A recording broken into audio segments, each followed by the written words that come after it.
আমি একটু ঢুকি ভিতরে, আমি লাগে আছি, ঠিক আছে। শহীদ স্বামী জিয়াউর রহমানের পাশে চিরনিদ্রায় শায়িত হয়েছেন আপসহীন নেত্রী বেগম খালেদা জিয়া। রাষ্ট্রীয় মর্যাদায় বাংলাদেশ জাতীয়তাবাদী দল বিএনপির চেয়ারপারসন ও সাবেক প্রধানমন্ত্রী বেগম খালেদা জিয়ার দাফন সম্পন্ন হয়েছে। বুধবার 31শে ডিসেম্বর বিকেল 4:30টার পর রাজধানীর স্বামী শহীদ প্রেসিডেন্ট জিয়াউর রহমানের পাশে তিনি শায়িত হন। এর আগে বিকেল 3টার পর মানিক মিয়া এভিনিউতে খালেদা জিয়ার জানাজা অনুষ্ঠিত হয়। জানাজা অংশ নিতে বিপুল সংখ্যক মানুষের উপস্থিতি সেখানে জনস্রোতের সৃষ্টি হয়। জাতীয় মসজিদ বাইতুল মোকাররমের খতিব মুফতি মোহাম্মদ আব্দুল মালেক বেগম খালেদা জিয়ার জানাজার নামাজ পড়িয়েছেন।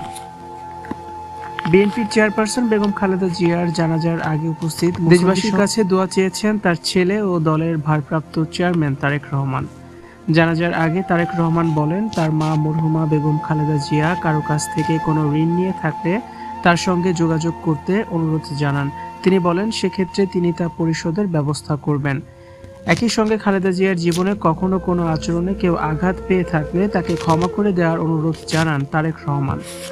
জানাজায় অংশ নেন অন্তর্বর্তী সরকারের প্রধান উপদেষ্টা অধ্যাপক ডক্টর মোহাম্মদ ইউনূস, বিএনপির ভারপ্রাপ্ত চেয়ারম্যান তারেক রহমান, জামাতে ইসলামী আমির ডাক্তার শফিকুর রহমান, জাতীয় নাগরিক পার্টির আহ্বায়ক নাহিদ ইসলাম সহ আরও অনেকেই।